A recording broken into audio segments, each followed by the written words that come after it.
Yopougon, quartier Selmer. Ces chauffeurs de taxis communaux, communément appelés Woro, profitent de la pause à leur base. Il est un peu plus de 12 heures. Ils échangent sur les difficultés rencontrées dans la mi-journée. 14 heures, fin de la pause. Ils doivent reprendre le service. Parmi eux, Mamadou Diakité, la quarantaine révolue.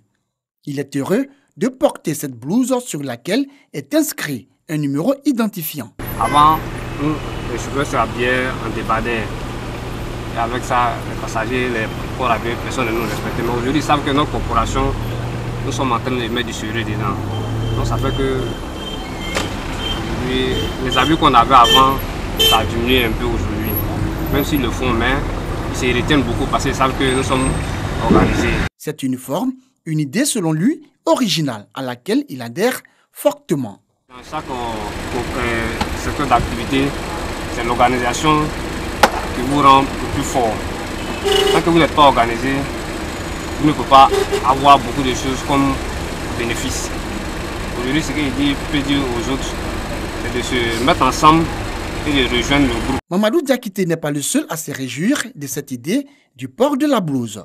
Ses amis chauffeurs saluent l'initiative. C'est le sentiment de joie que nous partageons parce que les chauffeurs ont été marginalisés dans la commune de Yopougon pendant très longtemps. Aujourd'hui, nous sommes distingués des oiseaux de mauvais augure dans la commune de Yopougon. Puisque vous savez que parmi nous, dans notre corporation, il y a des éléments mal intentionnés qui essaient souvent d'essayer de tromper nos clients. Grâce à cette tenue aujourd'hui, nous sommes identifiés, des bons sont identifiés des mauvais. Ça nous facilite les tâches. Il y a des clients aujourd'hui, quand tu n'es pas en tenue, ils refusent de monter avec toi. On prend le travail au sérieux. Si l'autre est dans son camp, l'autre est dans son côté, le travail n'est pas bon. Or, si nous sommes unis, on peut faire quelque chose de mieux. Pour les passagers, le port de la blouse par les chauffeurs de taxi va renforcer la confiance entre population et chauffeurs. Il y a plusieurs personnes qui ont été victimes de vols, d'agressions. Je pense que c'est la bienvenue. En tout cas, je salue cette initiative. Je pense que tous les chauffeurs doivent épouser cette vision-là, épouser cette bonne initiative-là. Le port de la blouse par les chauffeurs de taxi, une initiative de l'organisation des chauffeurs de taxi de la commune de Yopougon, Octaxi. Il s'agit pour eux d'assainir le secteur et lutter contre les personnes de mauvaise foi. Chaque base souhaite avoir son uniforme. Et nous avons trouvé que c'est une bonne initiative, mais nous avons voulu qu'il n'y a pas trop de différents groupes. Et c'est pour cela que le collectif des conducteurs de la commune de Yopougon, qui engorge tous ces chauffeurs-là, passe toujours le message d'union, d'être ensemble. Réunis en assemblée générale, ces responsables du milieu du transport de la commune de Yopougon entendent, en plus du port de la blouse, améliorer les conditions de travail et de vie des chauffeurs de taxi. Parfois, quand ils font des accidents, ils n'ont aucun parent habillant, ils sont livrés à eux-mêmes. On peut leur apporter assistance. Il y a des chauffeurs, quand ils font un accident, c'est mortel. La femme et les enfants sont là. Il n'y a personne pour les assister. On peut leur porter le premier secours. Ils ont des interventions journalières pour dire quelqu'un dit je viens de quitter au garage. Bon, depuis là, ma voiture était au garage, la visite est finie, on m'a pris, ils sont allés intervenir. Alors j'ai eu une panne, j'ai besoin d'être assisté pour travailler, pour rembourser. Donc on les a mis en face de et même les destinés, on a mis ça dans les mains. Mais pour le moment, ils sont toujours assistés par les deux collectifs pour que, alors, ils puissent, comme le nouveau bébé qui est né, ils puissent encadrer ça pour qu'elle soit vraiment fiable pour lui. À l'issue de cette assemblée générale, un bilan des activités de l'Octaxi a été fait par les responsables de cette organisation de transporteurs de la commune de Yopougon. Bilan selon eux, jugé positif.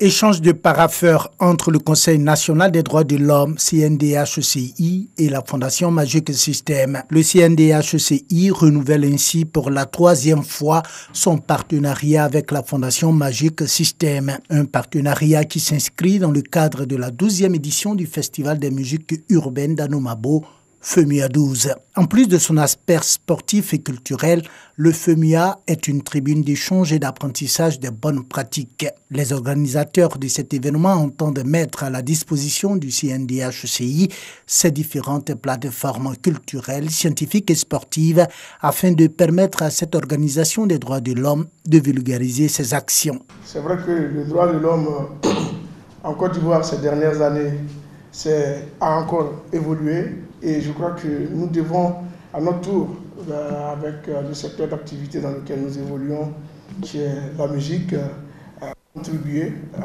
de sorte à être une courroie de transmission entre le Conseil national des droits de l'homme et les différentes populations. Genre et développement, c'est le thème choisi pour cette 12e édition du FEMUA. Une thématique qui nous concerne à plusieurs titres. D'abord, le genre est un objectif des droits de l'homme. Le développement est au cœur des droits de l'homme. Et aussi, une édition parrainée par la première dame, Dominique Ouattara, une personnalité au grand cœur qui a toujours soutenu les causes des droits de l'enfant et de la femme. Nous allons mettre à la disposition de Magic System des intervenants pour animer des ateliers spécifiques au mandat du CNDH et en relation avec le thème de cette édition lors du FEMUA Kids et du Carrefour Jeunesse. 3 sites abriteront ce FEMUA 12 qui se tiendra du 23 au 28 avril prochain. Il s'agit de l'INJS d'Anomabo et la ville de Gagnoa. Cette édition sera parrainée par la première dame Dominique Ouattara.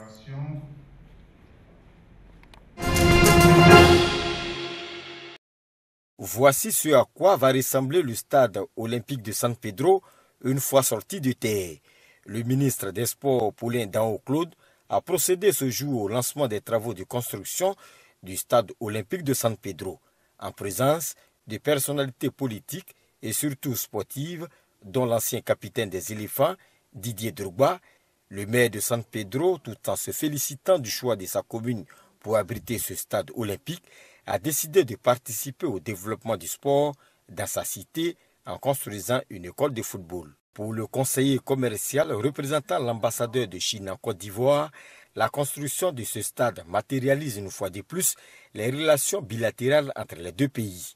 Selon le ministre des Sports, qui a d'ailleurs remercié au nom du chef de l'État la Chine pour ses actions de développement en faveur de la Côte d'Ivoire, la construction de ce stade olympique va au-delà de la CAN 2023, car le président de la République, Alassane Ouattara, a une vision pour la jeunesse. Mais il y a le temps pour créer l'espérance et l'espoir. Et ce temps, il est là. Le temps est au travail.